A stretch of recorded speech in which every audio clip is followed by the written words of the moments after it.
जय हिंद दोस्तों, आज हम लोग पुनः उपस्थित हुए हैं अपने लूसेंट सीरीज को आगे बढ़ाने के लिए, जो कि एक जबरदस्त सेशन के रूप में अभी आप लोगों के बीच इस चैनल पर एक ट्रेंडिंग के रूप में आगे बढ़ रहा है। और जिस तरह से आप लोग इस लूसेंट सीरीज को फॉलो कर रहे हैं, अगर आप इस लगातार जो है कि अगर आप फॉलो करते रहे तो यह समझिए कि वह दिन दूर नहीं है जब आप एक सीट अपना फिक्स कर सकते हैं एक अच्छे लेवल के एग्जाम में। और आप लोग अगर आप बिहार के अंतर्गत एक अच्छा ऐसा जॉब लेना चाहते हैं तो आप लोग को बता दे कि एक दो दिन पहले एक नोटिस जारी हुआ है आपका बिहार सरकार के अंतर्गत जो है कि सचिवालय से, जिसमें से आप लोगों को पता है कि लगभग आपका 950 के अप्रॉक्स या 920 या 930 के अप्रॉक्स आपका आने वाला है आपका सचिवालय सहायक, जिसको हम लोग कहते हैं एएसओ का पोस्ट।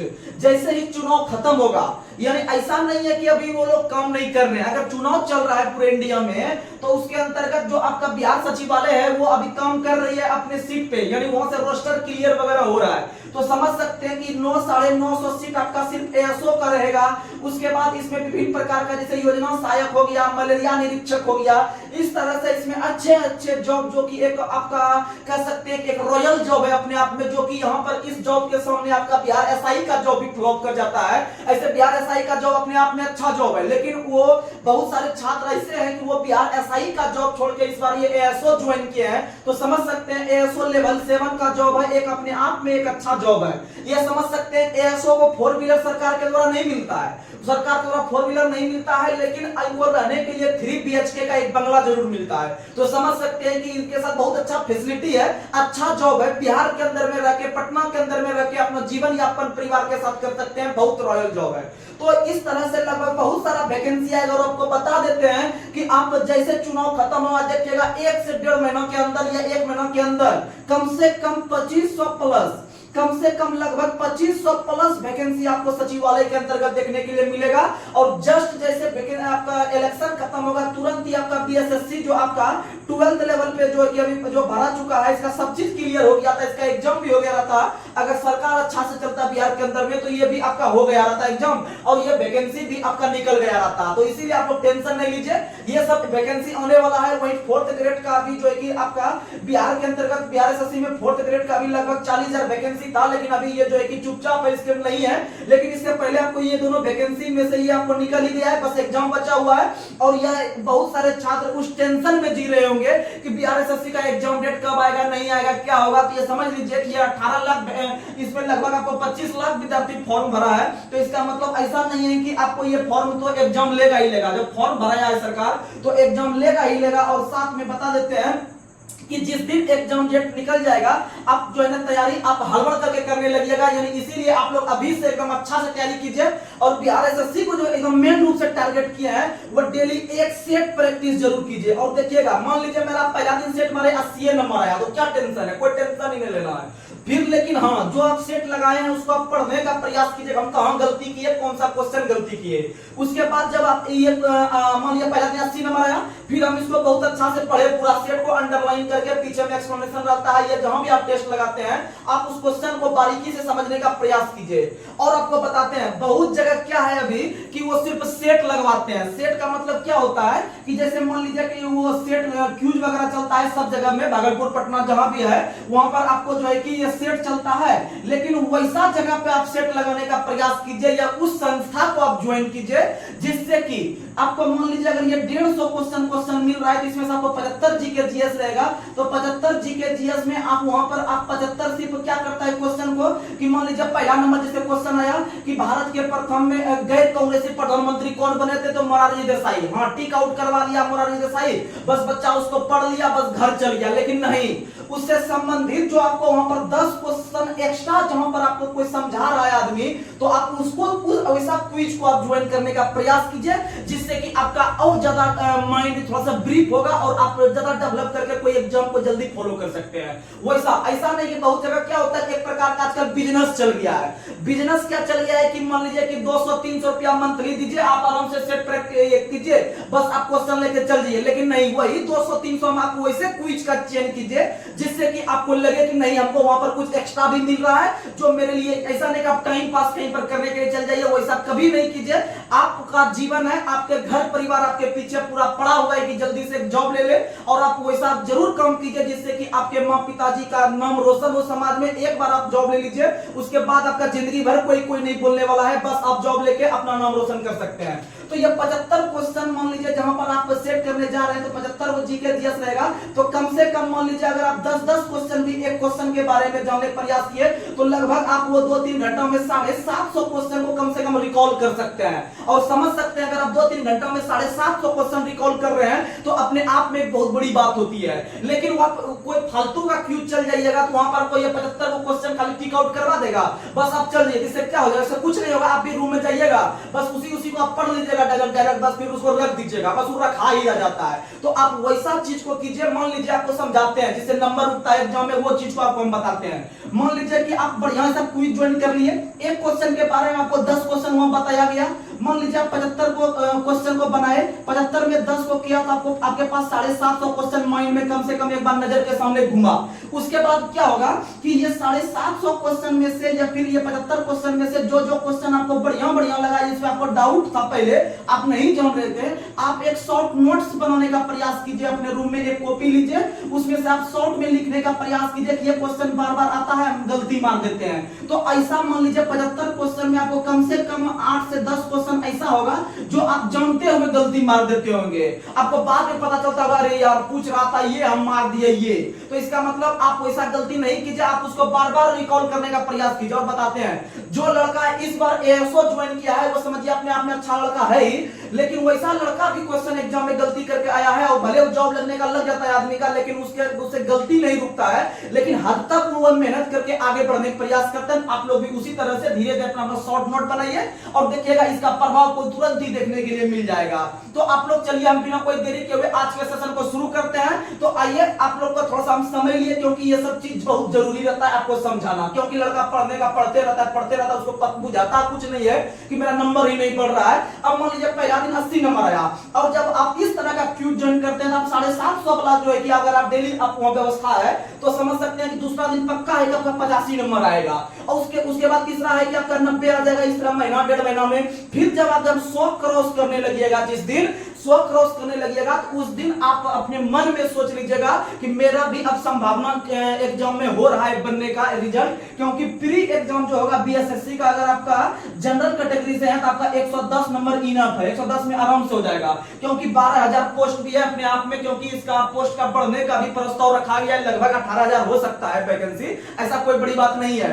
और इस बार जो पिछले बार जो बिहार एसएससी 2013-14 का वैकेंसी था जो कुछ दिन पहले ज्वाइन करवाया है, तो उसमें नॉर्मल सा बच्चा ज्वाइन किया, ऐसा नहीं कि सब एकदम पूरा हाई फाई एकदम लड़का बोना फाइट लड़का था, ऐसा कुछ नहीं है। नॉर्मल बच्चा भी जॉब लगा है तो आप लोग का भी जॉब लगेगा, बस आप मेरे साथ कंटिन्यूटी के साथ आप बने रहिए और इस तरह का सिर्फ आप व्यवस्था वाला क्यूज चल जाइए, उसके बाद देखिएगा रिजल्ट नहीं होगा तब फिर आप बताइएगा।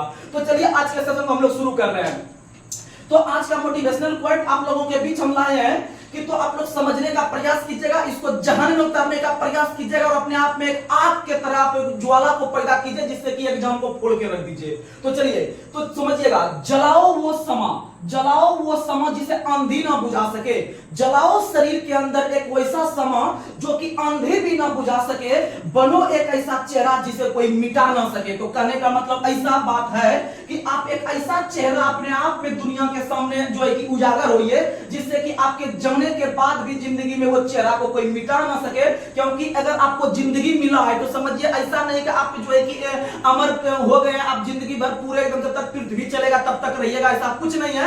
वही जितना दिन उम्र रहेगा एक आप अच्छा से जिंदगी जिए और वैसा जिंदगी जिए जो कि आपको वैसा जिंदगी जिए जिससे कि आपको कोई गलत नहीं ठहरा सके।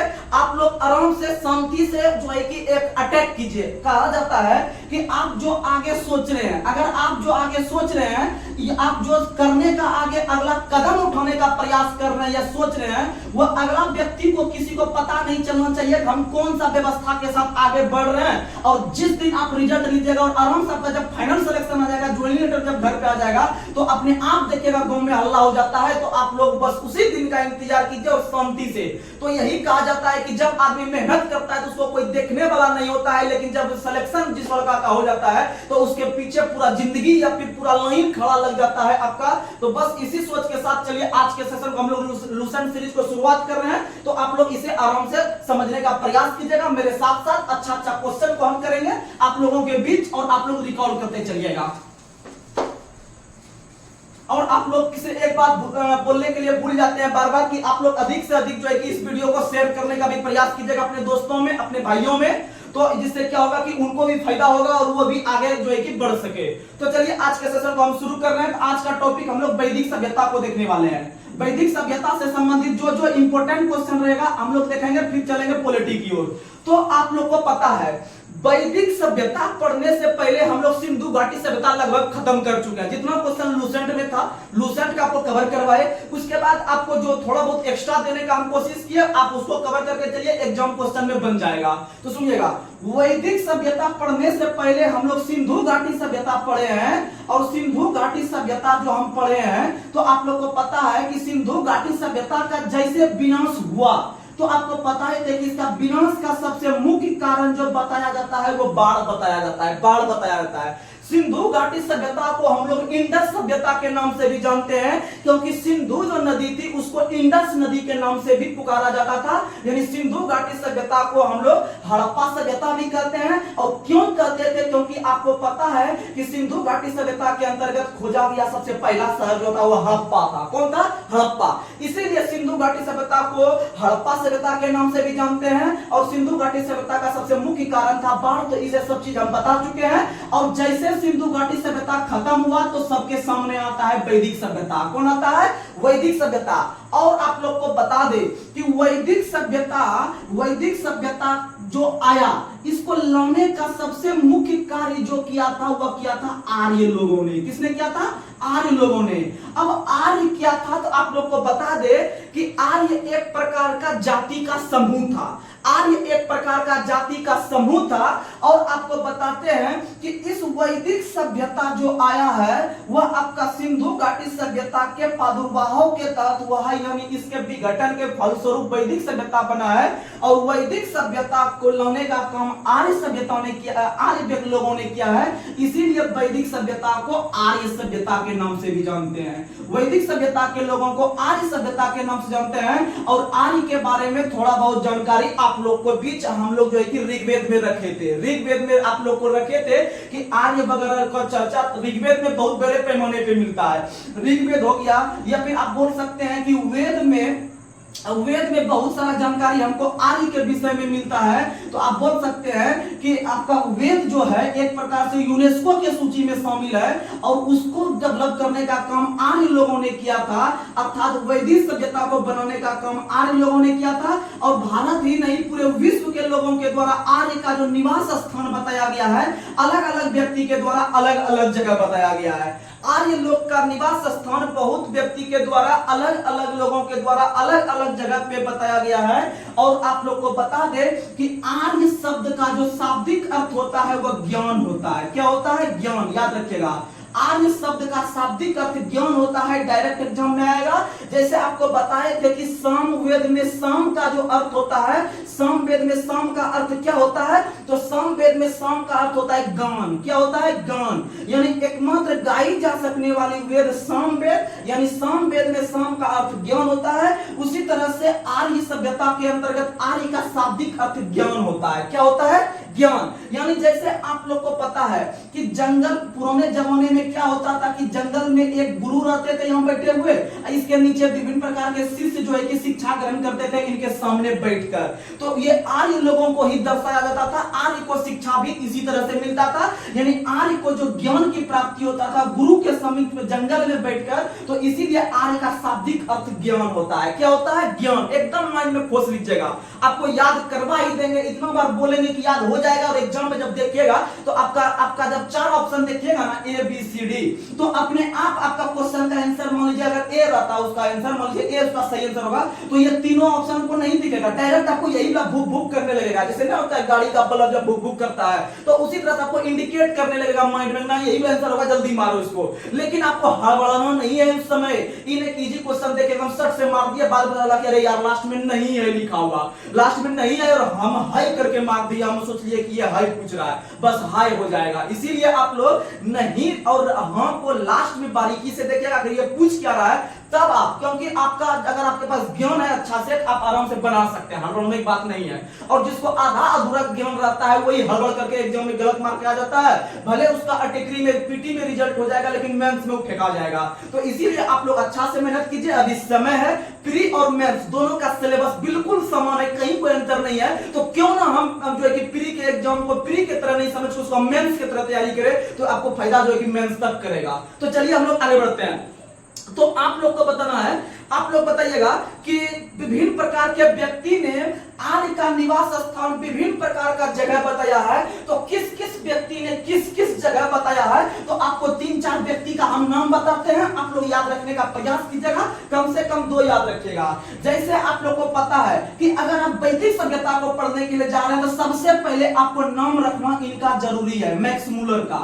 मैक्स मूलर का नाम रखना बिल्कुल जरूरी है, माइंड में छाप लीजिएगा। मैक्स मूलर नाम के ही आपके इतिहासकार ने आर्य का जो निवास स्थान बताया था वो मध्य एशिया बताया था। क्या बताया था? मध्य एशिया बताया था। मध्य एशिया में वैसे देश आते हैं जो कि आप लोग को पता है कि जो पहले रूस के अंतर्गत हुआ करता था, और आपको पता है कि रूस का विघटन 1991 ईस्वी में हुआ था, लगभग 15 देशों में हुआ था। तो उसमें से जैसे आपका हो गया कजाकिस्तान हो गया, उज्बेकिस्तान हो गया, तो ये जो मध्य का जो जितना भी आपका देश है वो सब मध्य एशिया में कहलाते हैं। और वहां पर ही आपका आर्य का निवास स्थान किसने बताया था? तो मैक्स मूलर ने। किसने बताया था? मैक्स मूलर ने। इसको भी याद कीजिएगा। उसके बाद भारत के एक व्यक्ति है जिसका नाम है स्वामी दयानंद सरस्वती, और ये जो है कि आप लोग ये किसी पहचान के मोहताज नहीं है, आप लोग इनका भी नाम याद रखिएगा, स्वामी दयानंद सरस्वती। वेदों की ओर लौटो का नारा भी किसने दिया है? स्वामी। जब हम आधुनिक भारत में चलेंगे तो इससे संबंधित बहुत सारा क्वेश्चन करेंगे, लेकिन फिलहाल आप इनको कवर कीजिएगा। स्वामी दयानंद सरस्वती ने आर्य का जो निवास स्थान बताया था वह तिब्बत बताया था। कहां बताया था? तिब्बत, जहां से दलाई लामा संबंध रखते हैं, तिब्बत। और तिब्बत का जो क्षेत्र है वो वर्तमान में चाइना के अधीन है। किसके अधीन है? चाइना के अधीन है। और तिब्बत का जो राजधानी है वो लहासा है, तिब्बत का राजधानी लहासा।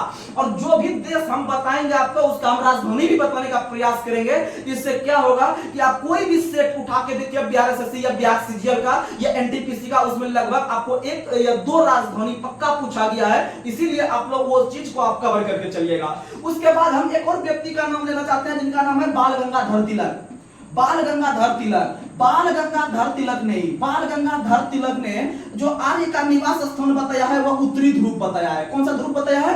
उत्तरी ध्रुव बताया है। आप लोग को पता है उत्तरी ध्रुव बाल गंगाधर तिलक ने, दयानंद सरस्वती ने बताया है तिब्बत, और मैक्स मूलर ने मध्य एशिया बताया है। मैक्स मूलर ने कहां बताया है? मध्य एशिया। और आपको बता देते हैं कि आपको हम पॉलिटी भी पढ़ाएंगे इस वीडियो में, तो आपको एक चीज बता देते हैं कि भारत के लिए पहला संविधान सभा का मांग करने वाला पहला व्यक्ति बाल गंगाधर तिलक ही थे। बाल गंगाधर तिलक ने 1895 में, बाल गंगाधर तिलक ने 1895 में पहला ऐसा भारतीय व्यक्ति बनते हैं जिन्होंने संविधान सभा का मांग किया कि भारतीयों के लिए संविधान होना चाहिए। आगे चल के जो है कि एक व्यक्ति आते हैं महात्मा गांधी 1922 में। 1922 में महात्मा गांधी दूसरे ऐसे भारतीय व्यक्ति बनते हैं जिन्होंने अंग्रेज से संविधान का मांग करते हैं, और वो महात्मा गांधी बोलते हैं कि भारतीयों का जो संविधान होना चाहिए ना वो भारतीयों के इच्छा अनुसार होना चाहिए, भारतीयों के इच्छा अनुसार होना चाहिए। वहीं उसके बाद 1922 के बाद 1923 ईस्वी में एक पार्टी का स्थापना होता है जिनका नाम है आपका स्वराज पार्टी। स्वराज पार्टी का स्थापना 1923 में हुआ 1 जनवरी के दिन इलाहाबाद में। आप लोगों को पता है चित्तरंजन दास और मोतीलाल नेहरू ने मिलकर किया था। और 1924 ईस्वी में पहले ऐसे भारतीय पार्टी बनते हैं स्वराज पार्टी जिन्होंने आपके भारतीयों के लिए संविधान का मांग रखा था अंग्रेज के सामने। और आगे चलकर 1938 ईस्वी में जवाहरलाल नेहरू तीसरे ऐसे पहले व्यक्ति बनते हैं जिन्होंने आपको भारतीयों के लिए संविधान का मांग किया और संविधान का मांग करते हुए कहा कि भारत का जो संविधान होना चाहिए वह वयस्क मताधिकार के आधार पर होना चाहिए। तो आप लोग ये सब कंटेंट है, याद रखने का प्रयास कीजिएगा। तो चलिए हम लोग आगे बढ़ते हैं। उसके बाद एक और व्यक्ति का नाम याद रखने का प्रयास कीजिएगा। तो याद रखिएगा कि एक आपका व्यक्ति था जिसका नाम है आपका क्या, तो याद रखिएगा गंगानाथ झा। गंगानाथ झा ने आप लोग को पता है कि आर्य का जो निवास स्थान बताया था वह बताया था बरमसी देश। कौन सा देश बताया था? बरमसी देश। याद रखने का प्रयास कीजिएगा, यह बरमसी देश बताने का प्रयास किया था। चलिए आप लोग इतना कम से कम याद रखने का प्रयास कीजिएगा। तो चलिए हम लोग आगे बढ़ते हैं। अगला क्वेश्चन आप लोग को बताना है। अगला क्वेश्चन, अध्ययन की सुविधा के आधार पर आप लोग को बता दे कि वैदिक सभ्यता को हम लोग दो भाग में बांट के पढ़ते हैं। तो दो भाग में से जो हम लोग वैदिक सभ्यता को बांट के पढ़ते हैं, तो ये दो भाग में से पहला भाग जो है वह ऋग्वैदिक काल है। कौन सा काल है? ऋग्वैदिक। क्योंकि ऋग्वेद काल में ही सबसे पहली बार आपको आर्य को हम लोग देखने का प्रयास किए थे। तो पहला होता है ऋग्वैदिक काल, और ऋग्वैदिक काल को जो बांटा गया है, यह बांटा गया है 1500 ईसा पूर्व से आपका 1000 ईसा पूर्व के बीच बांटा गया है। उसके बाद जो दूसरा ब्रांच इसका पढ़ने का प्रयास करेंगे वो करेंगे उत्तर वैदिक काल। क्या करेंगे? उत्तर वैदिक। उत्तर का मतलब बाद होता है, तो यहां से इसको शुरू करेंगे लेना, यानी कि 1000 ईसा पूर्व से 600 ईसा पूर्व के बीच। ये डायरेक्ट क्वेश्चन भी एग्जाम में छप जाता है कि ऋग्वैदिक काल का सामान्यतः समय काल जो होता है कहां से कहां तक, तो 1500 से 1000, और इसके बाद लेंगे उत्तर वैदिक, तो इसको यहां से शुरू करेंगे 1000 ईसा पूर्व से 600 ईसा पूर्व के बीच उत्तर वैदिक काल। और आपको याद भी भूलना नहीं चाहिए, आपको इससे पहले हम बताए थे कि इससे पहले जो हम पढ़ने का प्रयास किए थे वो किए थे सिंधु घाटी सभ्यता, और सिंधु घाटी सभ्यता का जो लिए थे वो लिए थे 2400 ईसा पूर्व से लिए थे 1750 ईसा पूर्व। लिए थे नहीं लिए थे? यानी इस तरह से आप देख रहे हैं कि यहां से पढ़ते हुए हम आके इस तरह घटते घटते हम यहां तक पहुंचे हैं। तो याद रखिएगा सिंधु घाटी सभ्यता की सर्वमान्य तिथि 2400 ईसा पूर्व से आपका 1750 ईसा पूर्व, वहीं ऋग्वैदिक का 1500 ईसा पूर्व से 1000 ईसा पूर्व, वहीं उत्तर वैदिक का 1000 ईसा पूर्व से 600 ईसा पूर्व। आप लोग को पता है, अगर आपको हम बताए थे कि विश्व की आपका भारत के अंदर में जो सभ्यता चलती है सिंधु घाटी सभ्यता, यह विश्व की तीसरी सबसे पुरानी सभ्यता है। और विश्व की जो सबसे पहली या फिर सबसे पुरानी सभ्यता जो है वो आपका कौन सी सभ्यता है? तो मेसोपोटामिया की सभ्यता। आपको बताए थे विश्व का अगर पूछे सबसे पहला सभ्यता तो मेसोपोटामिया सभ्यता, और दूसरा सभ्यता भैया ये भी बता दीजिए, क्योंकि भारत के अंदर सिंधु घाटी तीसरा है, तो दूसरा भी हमको जानना जरूरी है क्योंकि भारत से भी वो ज्यादा पहले बना है। तो दूसरा जो है वो मिस्र की सभ्यता है, और तीसरा जो है अपना सिंधु घाटी सभ्यता है, और चौथा भी आपको बता देते हैं, चौथा है आपका चीनी सभ्यता। कौन सा सभ्यता? चीनी सभ्यता। तो याद रखने का प्रयास कीजिएगा। तो चलिए हम लोग धीरे धीरे आगे बढ़ते हैं।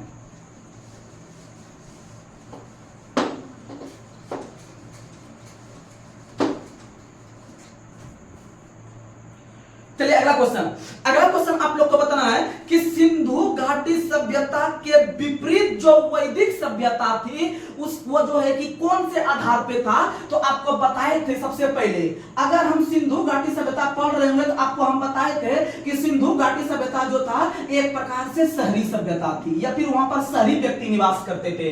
यानी 100 से सिंधु 100 से शहरी, 100 से सिंधु 100 से शहरी।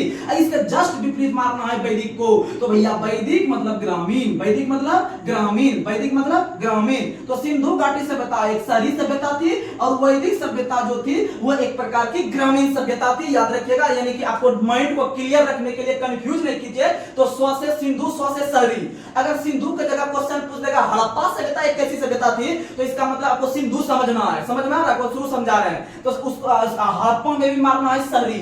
अगर यहीं पर आपसे क्वेश्चन पूछ देगा कि वैदिक सभ्यता तो ग्रामीण। आगे बढ़ते हैं। अगला क्वेश्चन आप लोग को बताना है कि सबसे पुरानी अभिलेख जो था बोगाजगाई अभिलेख, उसमें कितने प्रकार के देवता का उल्लेख मिलता है? तो भारत के अंतर्गत जो सिंधु घाटी सभ्यता या वैदिक सभ्यता था, सब में से सबसे पुरानी जो आपका अभिलेख था उसका नाम है बोगाजगाई अभिलेख। बोगाजगाई डायरेक्ट एग्जाम में छपेगा, सबसे पुरानी बताइए अभिलेख कौन है? तो बोगाजगाई अभिलेख है। और बोगाजगाई अभिलेख में 4 प्रकार के देवता का उल्लेख मिलता है, और 4 प्रकार के देवता में से आपको याद रखिएगा कि उसमें से जो आपका पहला देवता है इंद्र देवता। सबसे फेमस देवता ऋग्वेद में इंद्र देवता था, इंद्र देवता था। और इंद्र के बाद जो दूसरा देवता था आपका कौन सा, तो अग्नि देवता था। आप लोग हम बताएंगे, टेंशन नहीं लीजिएगा। तो बोगासगाई अभिलेख में 4 प्रकार के देवता का उल्लेख मिलता है। इंद्र हो गया, फिर वरुण हो गया, फिर मित्र हो गया, फिर वासत हो गया, वासत हो गया। यानी ये 4 प्रकार के देवता का उल्लेख विश्व के सबसे पुराने सिंधु घाटी सभ्यता के सबसे पुराने आपका अभिलेख बोगासगाई अभिलेख में मिलता है। तो बता दीजिए बोगासगाई अभिलेख बना कब था,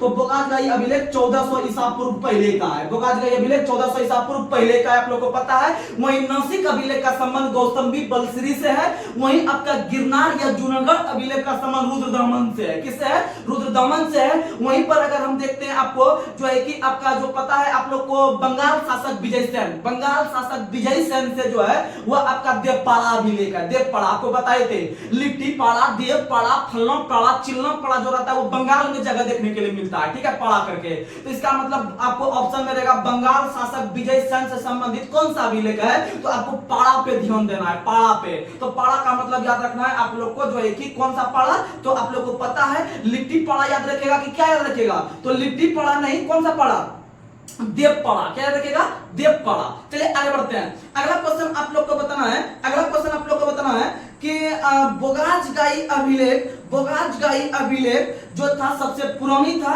वहीं पर अगर हम बात करते हैं कि भारत के अंदर में जो आपका सिंधु घाटी सभ्यता के बाद जो वैदिक सभ्यता आया था उसको लेकर आए थे कौन, तो आर्य। ऐसे आपको पता है कि आर्य का निवास स्थान विभिन्न प्रकार के व्यक्ति के द्वारा विभिन्न प्रकार जगह बताया गया, लेकिन अधिकतर जो इतिहासकार में आर्य का जो निवास स्थान माना था वह वहीं पर माना था जो कि मैक्स मूलर ने माना था, जो कि मध्य एशिया में था। कहां में था, मध्य एशिया में था। अगर आपके डायरेक्ट क्वेश्चन आए एग्जाम में कि आर्य का निवास स्थान कहां था, तो मध्य एशिया। और मध्य एशिया को सबसे पहले किसने बताया था, तो बताइएगा आपकी मैक्स मूलर ने बताया था, मैक्स मूलर ने बताया था, याद रखने का प्रयास कीजिएगा। और अगला क्वेश्चन आप लोग को बताना है कि आर्यों की आरंभिक इतिहास की जानकारी, आर्य समाज की या फिर आर्यों के इतिहास की पहली जानकारी कहां से प्राप्त होती है, तो ऋग्वेद से। कहां से प्राप्त होती है, ऋग्वेद से प्राप्त होती है। अगला क्वेश्चन बताइएगा कि ऋग्वेद में आर्य निवास स्थल के लिए सप्त सैंधव क्षेत्र का उल्लेख मिलता है, जिसका अर्थ होता है 7 नदियों की भूमि, 7 नदियों की भूमि। आप लोग को बता रहे हैं, सुनिएगा।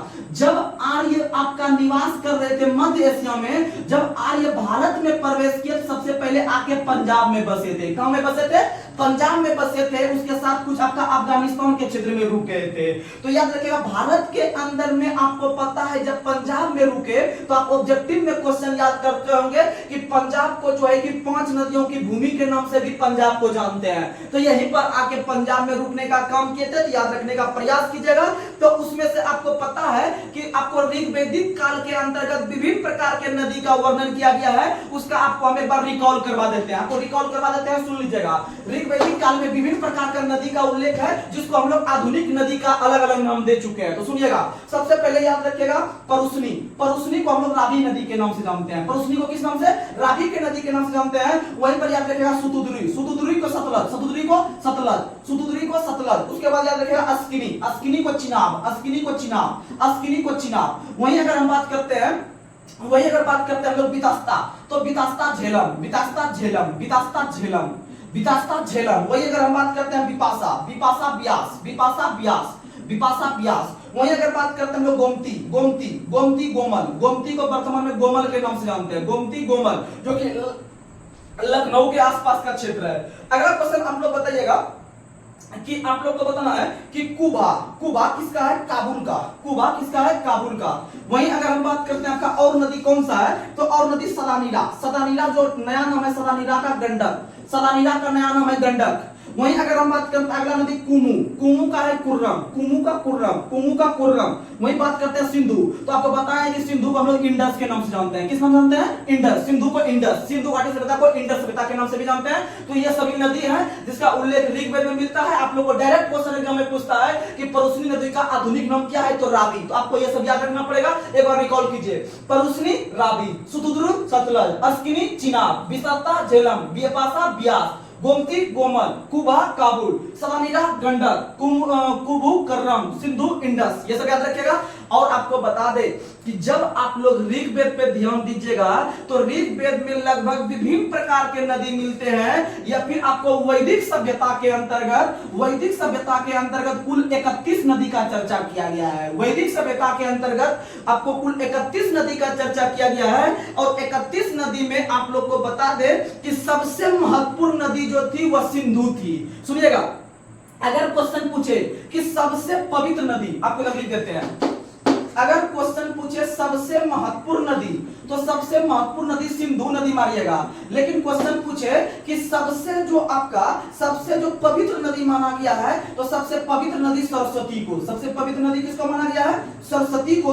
वहीं अगर बात करते हैं कि इसमें यमुना का उल्लेख कितनी बार किया गया है, तो यमुना का उल्लेख 3 बार और गंगा का उल्लेख 1 बार, गंगा का उल्लेख 1 बार। तो ये सब चीज आप याद रखिएगा, ये सब क्वेश्चन आता है। महत्वपूर्ण नदी सिंधु है, और या फिर आपको सर्वाधिक बार भी सिंधु बोल सकते हैं, महत्वपूर्ण यानी सर्वाधिक बार। सबसे सर्वाधिक बार या सबसे महत्वपूर्ण नदी सिंधु, लेकिन सबसे पवित्र याद रखना है सरस्वती। यमुना का उल्लेख 3 बार, यमुना में 3 अक्षर है 3 बार, और गंगा का उल्लेख 1 बार, गंगा का उल्लेख 1 बार, और कुल 31 नदी की चर्चा मिलती है। कितना नदी? 31। अगला क्वेश्चन आप लोग को बताना है कि ऋग्वैदिक समाज जो था वह पितृसत्तात्मक था। ऋग्वैदिक समाज या सिंधु घाटी सभ्यता जो था, सॉरी आपका वैदिक सभ्यता जो था वह एक प्रकार का आपका कैसा था? पितृसत्तात्मक। अगला क्वेश्चन बताना है कि आर्य समाज के अंतर्गत अगर पूछेगा, आर्य समाज के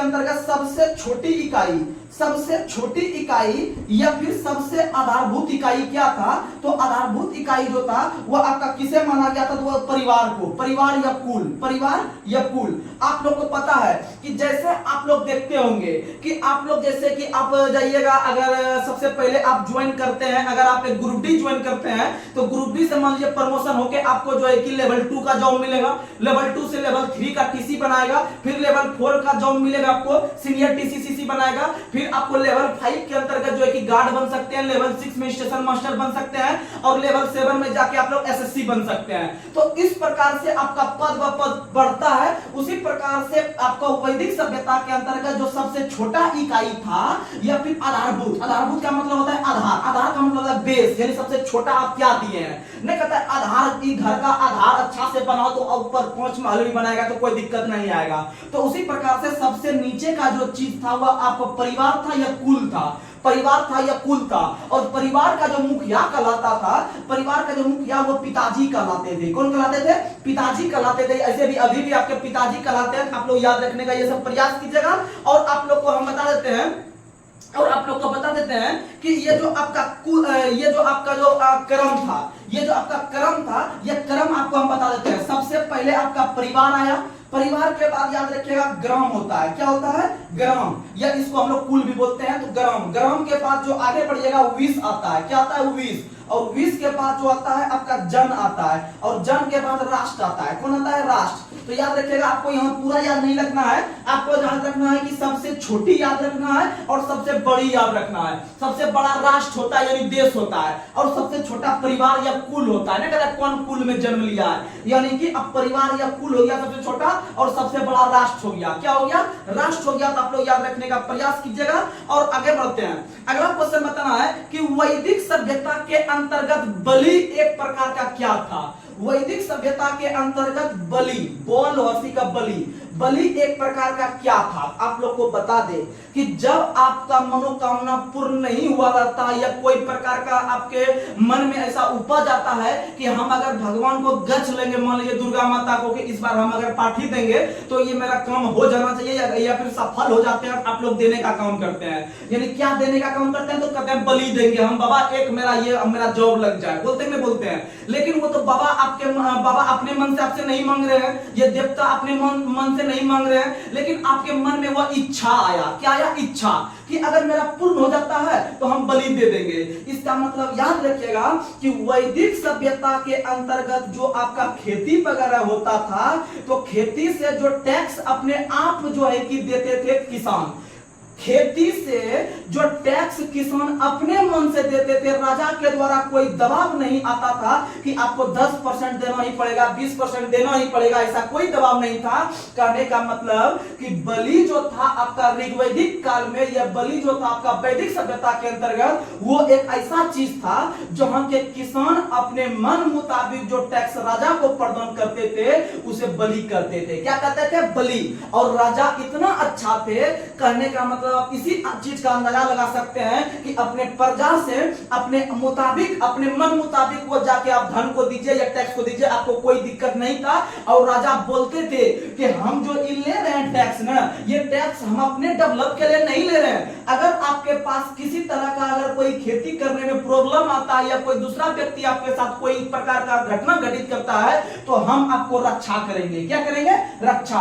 तो याद रखिएगा, ये सब डिटेल क्वेश्चन है। यानी बलि एक प्रकार का आपका खेती से संबंधित टैक्स था जो कि अपने मुताबिक आप दे सकते हैं और उसके बदले में सरकार आपको या फिर राजा आपको रक्षा कर सकता था। तो चलिए आगे बढ़ते हैं।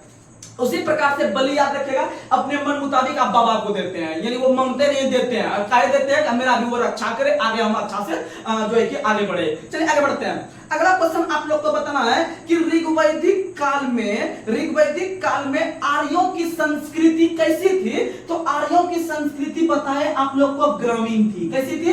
ग्रामीण थी, यानी वैदिक सभ्यता ग्रामीण थी। अगर ऑप्शन में ग्रामीण रहेगा तो ग्रामीण मारेंगे, नहीं तो आज जब पैटर्न चेंज हो रहा है एग्जाम का तो ग्रामीण का जगह रहेगा आपका कबीलाई। क्या रहेगा? कबीलाई, यानी कबीले से संबंध रखते थे। यानी कि आपके आर्य लोग जो थे वह कबीले से संबंध रखते थे, यानी छोटे छोटे किसान के रूप में। तो याद रखिएगा वो एक सभ्यता ग्रामीण थी या फिर कबीलाई सभ्यता थी। और आप लोग को बता दे कि आर्य ऋग्वैदिक काल में गाय के लिए कौन सा शब्द का चर्चा किया गया है? तो याद रखिएगा, गाय के लिए तो अधनियों शब्द का चर्चा किया गया है कि अधनियों का मतलब होता है इसको न मारने वाला पशु। न मारने वाले पशु को हम लोग क्या कहते हैं? अधनिया कहते हैं। और ऋग्वैदिक काल में जो है कि गाय के लिए ही अधनियों शब्द का प्रयोग किए गए हैं। और आपको पता है कि अगर आप एक गाय का हत्या करते हैं तो आपको मृत्यु दंड जो है कि आपको राजा के द्वारा दिया जाता था या फिर आपको देश से बाहर निकाल दिया जाता था। ये आप लोग को पता है। वहीं पर अगर हम बात करते हैं कि अगर आप एक आदमी का हत्या करते हैं तो आपसे 100 गाय लेकर आपको छोड़ दिया जाता था। लेकिन अगर गाय के लिए आपको अधनियों शब्द नहीं मिलेगा, आज का लेवल का एग्जाम बढ़ रहा है तो क्वेश्चन याद रखिएगा, ऋग्वैदिक काल में आपको अगर पूछेगा गाय के लिए कौन सा शब्द का चर्चा मिला है तो अधनियों सब जानता है। लेकिन आपको एक चीज याद रखना है, नाम अष्टकर्णी। क्या रखना है? अष्टकर्णी शब्द भी गाय के लिए आया है। अष्टकर्णी शब्द भी किसके लिए आया है? गाय के लिए आया है। आप लोग याद रखने का प्रयास कीजिएगा। आगे बढ़ते हैं। और गाय के लिए एक और शब्द का प्रयोग हुआ है, गवष्टी शब्द का संबंध भी गाय से है, क्योंकि गाय को महत्ता देने वाले शब्द के रूप में गवष्टी शब्द का प्रयोग करते थे। आगे बढ़ते हैं। अगला क्वेश्चन बताना है कि ऋग्वैदिक काल में दूर दूर तक जो आपके जाते थे व्यापारी पशुओं की चोरी के लिए, यानी पशु के चोरी के लिए जो दूर दूर तक जाते थे व्यापारी, उसे पनी के नाम से जाना जाता है। किस नाम से जाता है? पनी के नाम से। यानी कि गाय को चोरी करने वाले को पनी कहा जाता था। क्या कहा जाता था? पनी। और ये सब क्वेश्चन को डायरेक्ट आ जाएगा एग्जाम में, इसलिए आप लोग को ये सब कवर करके चलना पड़ेगा। चलिए आगे बढ़ते हैं। अगला क्वेश्चन आप लोग को बताना है कि ऋग्वैदिक काल में सूद खाने वाले व्यक्ति को क्या करते थे? तो सूद खाने वाले व्यक्ति को हम लोग वेकनॉट कहते थे। क्या कहते थे? वेकनॉट कहते थे। इसको आज के डेट में हम लोग सूदखोर कहते हैं। तो याद रखिए, उसको हम लोग वेकनॉट कहते थे ऋग्वैदिक काल में। आगे बढ़ते हैं। अगला क्वेश्चन आप लोग को बताना है कि ऋग्वैदिक काल में तांबे से बने हथियार को क्या करते थे? और ऋग्वैदिक काल में आप लोग को पता है लोहे से बने हथियार को क्या करते थे? तो याद रखिएगा, लोह से होता है लोहित, लेकिन लोहित इसमें नहीं मारना है, लोहित को अयस को इसमें मार देना है। तांबा के बने हथियार को लोहित अयस कहते थे और आपको लोहे से बने हथियार को श्याम अयस कहते हैं। क्या कहते हैं? श्याम अयस कहते हैं। याद रखिएगा, यानी कि दुए हथियार बनाते हैं, वो तांबा का लोहा का। तांबा से लोहित मारना है, तांबा से लोहित, यानी तांबा में लोहा याद रखना है, यानी लोहित। और लोहा को बोल देना है श्याम। श्याम यानी लोहा, इसे थोड़ा सा काला टाइप का रहता है तो उसको श्याम। श्याम का मतलब काला होता है, श्याम का मतलब काला रहता है, या फिर इसको कृष्ण भी बोल सकते हैं। क्या बोल सकते हैं? कृष्ण, क्योंकि कृष्ण भी जो थे वो काले थे, कहने का मतलब श्याम अयस या कृष्ण अयस के नाम से हम लोग लोहा को जानते हैं, और तंबा को हम लोग लोहित अयस कर देंगे, यानी तंबा को लोहा बना देंगे, यानी लोहित कर देंगे, और इधर आपको लोहा को श्याम या कृष्ण अयस कर देंगे। आप लोग याद रखिएगा। आगे बढ़ते हैं। अगला क्वेश्चन बताना है, ऋग्वैदिक काल में हल को क्या कहा जाता था? तो आपको बता दे, ऋग्वैदिक काल में आज जो हल हम लोग देखते हैं जो कि किसान वगैरह यूज करते हैं, तो हल को जो है कि सीरा कहा जाता था। क्या कहा जाता था? सीरा। हल को सीरा कहा जाता था। अगर ऑप्शन सीरा नहीं रहेगा तो लंगल रहेगा। क्या रहेगा? लंगल। सीरा नहीं रहेगा तो लंगल रहेगा। आप लोग ये सब भी कवर करके चलिएगा। और उसके बाद मान लीजिए अगर आप इस तरह से हल चला रहे हैं, अगर आप लोग खेत में गए होंगे, अगर हल चलाते होंगे ऐसे पकड़ के, तो उसके बीच में आप जो है कि हल ऐसे फाड़ते हुए मिट्टी को दो साइड में ऐसे कर देता है, यानी कि इस तरह का बन जाता है। बीच में जो है कि खाली स्थान होता है, दोनों पट्टी इसका मिट्टी ऐसे चढ़ जाता है। ये जो हल के कारण होता है, इसको हम लोग कहते हैं गांव समय जैसे ट्रैक्टर वगैरह से फाड़ करते हैं उसको, तो समझिएगा। ये जो आपका हल जो अपने फाड़ के द्वारा जो मिट्टी को दोनों साइड में धकेल के आगे बढ़ते हुए चल जाता है, तो ये जो रेखा बना, इसको हम लोग क्या कहते हैं? इसको हम लोग सीता कहते हैं। क्या कहते हैं? सीता। यानी ऋग्वैदिक काल में हल को सीरा कहते हैं या लंगल कहते हैं, और ऋग्वैदिक काल में हल के द्वारा बनाए गए रेखा को क्या कहते हैं भैया? सीता कहते हैं। क्या कहते हैं? सीता। ये सब कंटेंट है, याद रखिएगा। आगे बढ़ते हैं।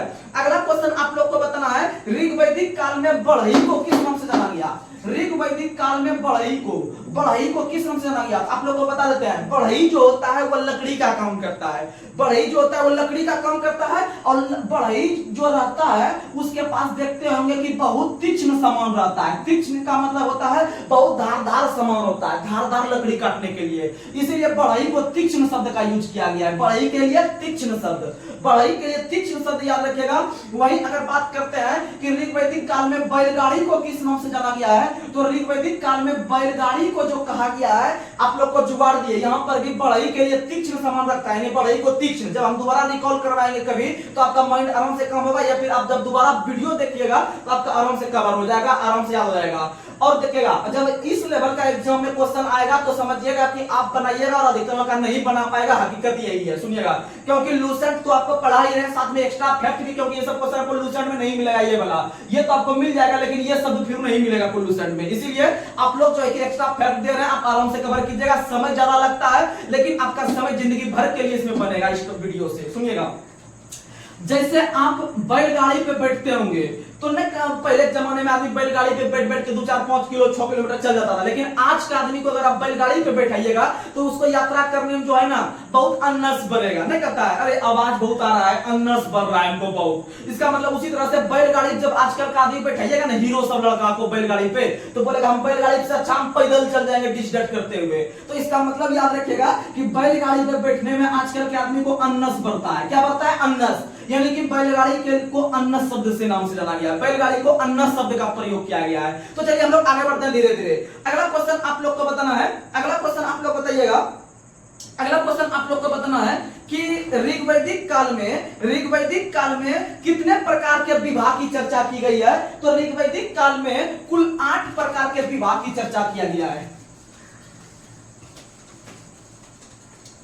लूसेंट का क्वेश्चन आप लोग को हम फटाफट बता देंगे, आप लोग सिर्फ सुन के याद कर लीजिए, उसमें कुछ लिखने वाला चीज नहीं है। तो आप लोग को हम कुछ यहाँ पर लिखा रहे हैं, आप लोग जो है कि ध्यान से समझने का प्रयास कीजिएगा। तो सुनिएगा, ऋग्वैदिक काल में जो है कि आपका अगर पूछेगा कि कितने प्रकार के विवाह की चर्चा की गई है, तो ऋग्वैदिक काल में विवाह की संख्या टोटल 8 है। कितने प्रकार का विवाह है? 8 विभाग में से जो पहला 4 विवाह है, 8 विवाह में से जो पहला 1 से 4 तक विवाह है, इसको जो है कि बहुत ही अच्छा विवाह माना गया है, बहुत ही अच्छा विवाह माना गया है ऋग्वैदिक काल में। और लास्ट का जो आपका 5 से लेके 8 तक जो विवाह है, इसको जो है कि अच्छा नहीं माना गया है, इसको बुरा माना गया है। क्या माना गया है? इसको बुरा विवाह माना गया है। और अच्छा विवाह प्रथम 1 से 4 तक माना गया है। तो आप लोग के बीच हम 1 से 4 को देखने का प्रयास करते हैं, और खराब वाला विवाह भी देखने का प्रयास करते हैं 5 से 8 तक। तो चलिए हम लोग धीरे धीरे एक एक करके बात करते हैं। तो सबसे पहला आप याद कर सकते हैं कि ऋग्वैदिक काल में विवाह की संख्या 8। कितना है? 8। और जब 8 का दुगुना कर लीजिएगा 16, तो 16 प्रकार का संस्कार होता है। कितने प्रकार का संस्कार? 16 प्रकार का संस्कार। और 16 याद रखिएगा कि कुल अगर पूछे संस्कार की संख्या तो कुल संस्कार की संख्या 16 होता है। कितना होता है? 16। 16 को हम लोग संस्कृत में कहते हैं षोडश, यानी कि षोडश संस्कार भक्ति, यानी 16 संस्कार होते हैं। तो 16 संस्कार में से जो आप लोग को पता है कि पहला संस्कार आप जो होता है वह आपका गर्भाधान होता है। क्या होता है? गर्भाधान। गर्भाधान हो गया पहला संस्कार, यानी कि जब आपको जब जो है कि गर्भ धारण हो जाता है आपका, तो समझिए कि उसी समय बच्चे का निर्माण होना शुरू हो जाता है। मान लीजिए एक बच्चा का अगर हम देखते हैं तो कुल आपका 16 संस्कार होता है उसके जो है कि बूढ़ा होने तक, यानी जब तक कि वो मर नहीं जाते हैं, तो कुल 16 संस्कार होते हैं। 16 संस्कार में से पहला संस्कार गर्भ का धारण से ही शुरू होता है। उसी तरह अगर देखते हैं कि सबसे अंतिम संस्कार जो होता है 16वां संस्कार, वो कौन सा होता है? वो आपका अंत्येष्टि संस्कार होता है। कौन संस्कार होता है? अंत्येष्टि। अंत्येष्टि का मतलब होता है उसका अंतिम रूप से जो कर देते हैं हम लोग, दाह संस्कार जो करते हैं जाके, उसको हम लोग कहते हैं अंत्येष्टि। यानी कि याद रखिएगा संस्कार की संख्या 16, अब 16 का आधा 8 करेंगे तो 8 को विवाह होता है, ठीक है, और 16 को संस्कार होता है। 16 को संस्कार में से पहला संस्कार गर्भाधान, यानी जिस दिन गर्भ का धारण हो गया, समझिए कि उसी दिन आपका बच्चा का संस्कार शुरू हो गया, यानी कि उसका वो हो गया पहला संस्कार। वहीं अगर बात करते हैं सबसे अंतिम, तो जब तक आदमी का देहांत नहीं हो जाता है, यानी कि उसका अंतिम रूप से नहीं कहता, उसके अंत्येष्टि संस्कार में शामिल हुए, यानी उसके अंतिम संस्कार में शामिल हुए, तो इसका मतलब अंतिम होता है आदमी का अंत्येष्टि। ये हो गया टोटल 16 संस्कार। उसमें से बहुत सारा संस्कार है, आप लोग सुन लीजिएगा। जैसे पहला गर्भधान, दूसरा पुंसवन हो गया, तीसरा हो गया सीमंतन, फिर जात कर्म, नामकरण, निष्कर्मण, फिर अन्नप्रशन, फिर चूड़ा कर्म, फलना नहीं होता है। जैसे आदमी लोग का जैसे बच्चा होता है तो बच्चा होने के बाद उसका जो है कि पहला प्रोसेस क्या आता है, फिर दूसरा, तीसरा, फिर इस तरह से नहीं आदमी लोग कहता है कि मुड़ना देना है, ये करना है, उसका बाल बनाता है, ये करता है, वो करता है, फिर उसमें से शादी वगैरह होता है, तो ये होता है, वो होता है, बहुत प्रकार का 16 संस्कार होता है। लेकिन पहला गर्भधान, अंतिम अंत्येष्टि, यानी 16 संस्कार। अब चलते हैं विवाह पे। तो विवाह में से 1 से 4 तक होता है अच्छा विवाह और 5 से 8 तक होता है बुरा विवाह। तो उसमें से जो हम पहला विवाह देखते हैं, तो पहला विवाह समझिएगा कौन सा होता है, तो ये जो 8 प्रकार का विवाह होता है, ये मनुस्मृति के आधार पर है। आप लोग को पता है कि सबसे जो आपका पुराना और सबसे प्रमाणिक, यानी प्रमाणिक का मतलब जिसका प्रमाण है, जिसका अस्तित्व है, ठीक है। जैसे अभी आप लोग को पता है कि अभी का अगर देखते हैं कि आपका बीजेपी और कांग्रेस के संदर्भ में अभी बीजेपी का अस्तित्व है, यानी उसका प्रमाण है, उसके पास सत्ता है, जो भी चाहे वो कर सकता है। तो इसीलिए तो आपका जो है कि अमित शाह ने अभी एक स्टेटमेंट दिया है कि अभी समझ लीजिए कि अगले बार मोदी जी जो है कि प्रधानमंत्री बन चुके हैं और 400 प्लस वोट के साथ बन चुके हैं। इसका मतलब उनका अस्तित्व है, उनका प्रमाण है, चाहे वो प्रमाण को स्थापित करने के लिए कोई भी हद को पार कर गए होंगे, तो इसमें कोई मतलब नहीं है। तो सुनिएगा, तो विवाह जो होते हैं वो मनुस्मृति के आधार पर होते हैं, और सबसे प्राचीन और प्रमाणिक पुराण जो है वो मनुस्मृति को माना गया है। किसको माना गया है? मनुस्मृति को माना गया है। और मनुस्मृति के आधार पर ही 8 प्रकार के विवाह होते हैं। और उसमें से जो आप लोग को पता है, अगर पहला विवाह पूछे तो पहला विवाह होता है ब्रह्म विवाह, या इसको ब्रह्म विवाह भी कहते हैं। और ब्रह्म विवाह का मतलब होता है कि कन्या का जब आपका वयस्क हो जाती है, जब कन्या वयस्क हो जाती है, तो कन्या के लिए जब वहां पर हम दूल्हा खोजेंगे, यानी वर खोजेंगे। पहले हम लोग वर और वधू में बहुत कंफ्यूज करते थे, नहीं पेपर सब में देता है कि हमको वर चाहिए, वधू चाहिए, कौन कीजिए इतना, तो उस समय बहुत दिमाग लगाते थे वर क्या होता है, वधू क्या होता है, समझिएगा। तो कन्या सीधा समझिए, आपको समझा देते हैं वर कैसे होता है। एक होता है कन्या, एक होता है वर, एक होता है वधू। तो समझिएगा, ये जो वर होता है, तो आप लोग देखते हैं एक वर पूजा होता है, जिसको हम लोग वट पूजा भी कहते हैं, जो कि कन्या लोग जाके करती है। तो इसका मतलब कन्या जाके वर पूजा कर रही है। जब कन्या ने कन्या पूजा करती तो वो कन्या खुद हो जाती, लेकिन कन्या ने वर पूजा कर रही है, यानी कि पति के लिए पूजा कर रहा है। तो इसका मतलब कन्या तो लेडीज हो गई और वर जो हो गया वह पुरुष हो गया। जब वर पुरुष हो गया तो वर के समानार्थी शब्द है आपका, या उसके उल्टा होता है वधू। क्या होता है? वधू। तो वधू आपका फीमेल हो गई, यानी महिला हो गई, समझ में आ गया। तो ये सब चीज है। जब कन्या बड़ी हो जाती है तो उसके पास पंडित जी वगैरह जाते हैं या ब्रह्मा वगैरह जाते हैं और जाके जो है कि उनके दोनों के आपके मिलते हैं उनके पिताजी से और जाके वहां पर एक अच्छी तरीका से जो शादी करवाते हैं वो ब्रह्मा विवाह कहलाता है। कौन विवाह कहलाता है? ब्रह्मा। यानी कहने का मतलब कन्या के व्यस्त होने पर उसके माता पिता द्वारा योग्य वर खोजकर उसके कन्या का विवाह करना आपका ब्रह्मा विवाह। कौन विवाह? ब्रह्मा। और इसी को हम लोग कहते हैं अरेंज विवाह। क्या कहते हैं? अरेंज। एक होता है लव, एक होता है अरेंज। तो यही हो गया अरेंज। लेकिन आजकल लव मैरिज को अरेंज में शादी होके हो रहा है, जो कि एक अच्छा प्रतीक है हमारे समाज के लिए। तो सुनिएगा, उसके बाद दूसरा विवाह जो होता है वह कौन सा विवाह होता है? तो एक होता है दैव विवाह। कौन विवाह? दैव विवाह। दैव विवाह का मतलब समझिएगा कि अगर मान लीजिए कि वैसा व्यक्ति जो यज्ञ करता है, क्या करता है? यज्ञ। यानी बहुत सारे व्यक्ति देखते होंगे जो कि यज्ञ वगैरह में शामिल होते हैं, तो यज्ञ में शामिल होने वाले या यज्ञ करने वाले व्यक्ति में जो शादी करता है उसको दैव विवाह कहता है। कौन विवाह? दैव विवाह, याद रखिएगा। वहीं अगर मान लीजिए कि अब बहुत सारा जो होता है कि पंडित वगैरह जाके जो है कि आपका पूजा करवाते हैं यज्ञ वगैरह में, तो पंडित जो खुद पूजा शादी कर लेगा उसको दैव विवाह करेगा। कौन सा विवाह? दैव विवाह। ये नहीं कि पंडित जो है कि दूसरे का शादी करवाता है, खुद शादी अच्छा करता है। तो आप समझने का प्रयास कीजिएगा। उसके बाद आगे बढ़ते हैं। अगला आप लोग को बताना है आर्य विवाह। कौन विवाह? आर्ष विवाह। आर्ष विवाह। आर्ष विवाह का मतलब होता है कि कन्या के पिता द्वारा यज्ञ कार्य हेतु एक अथवा दो गाय के बदले में अपनी कन्या का जो विवाह करता है उसको कौन विवाह करता है? आर्ष विवाह। यानी कि गाय के बदले में। किसके बदले में? गाय के बदले में। मान लीजिए कि किसी लड़का को जो है कि 2 गाय दे दिया और गाय दे के जो है कि बेटी को बोला कि आप हाथ थाम लीजिए, तो उसको क्या बोलते हैं? आर्ष विवाह। कौन विवाह? आर्ष। और चौथा विवाह जो होता है, बहुत सारे छात्र अभी देख रहे होंगे कि हम जो जुगाड़ पूरी लगा रहे हैं वो वाला विवाह कहां पे आएगा। तो वो वाला विवाह भी आएगा, आप लोग टेंशन नहीं लीजिए। यानी आप लोग जो एक सेटिंग करके रखे होंगे, देख के रखे होंगे, उनसे जो शादी होगा और उसके लिए भी आपका आएगा, लेकिन इसमें नहीं आएगा। इसमें कौन विवाह आएगा? बुरा वाला विवाह आएगा। तो आप समझ सकते हैं, ऐसे खैर कोई बात नहीं है, आप जिसका जहां मन हो अपना जुगाड़ जमा सकते हैं। तो चलिए हम लोग आगे बढ़ते हैं, क्योंकि अनुच्छेद 21 हमारा संविधान कहता है कि अपने अनुसार हम जीवन साथी चुन सकते हैं, इसीलिए हम संविधान से बाहर नहीं है। अगर कोई गलत आपको बोलता है समझिएगा हम संविधान के अनुसार चल रहे हैं, इससे बड़ा कोई नहीं है, राष्ट्रपति भी नहीं है, इसीलिए हम जो है कि कोई गलत नहीं है, हम किस चीज से भी कर सकते हैं। तो चलिए आगे। तो चौथा विवाह जो है वह आपका कौन है? तो वह आपका प्रजापति विवाह है। प्रजापति विवाह। और प्रजापति विवाह वह होता है जब स्वयं कन्या के पिता से कन्या मांगकर विवाह करता है। जब स्वयं कन्या के पिता से मांगकर जब विवाह करता है तो उसको कौन सा विवाह करता है? प्रजापति विवाह। प्रजापति विवाह। लेकिन आप लोग ये हो गया 4 विवाह। यहाँ पर आपको देख रहे होंगे कि कोई निगेटिविटी को नहीं दर्शा रहा है, यानी एक प्रकार से सब पॉजिटिव चल रहा है, इसलिए इसको कैसा विवाह कहा गया? ये सब अच्छा विवाह। अब बुरा विवाह आते हैं, तो बुरा विवाह में से अब हम शुरू करेंगे 5वां नंबर का विवाह। तो 5वां नंबर का जो विवाह है वह कौन सा विवाह है? तो वह आसुर विवाह है। आप लोग अब नाम से ही पता चल रहा होगा कि निगेटिविटी भी हम घुस गए, नहीं कहते हैं असुर हो गया या फिर बड़ा बड़ा राक्षस हो गया, तो ये सब अब आएगा इसमें शादी करने के लिए, अब लड़की को उठाना चालू करेगा। तो सुनिएगा, आसुर विवाह। तो आसुर विवाह जो हो गया वह 5वां नंबर का है। इसका मतलब है कि कन्या के पिता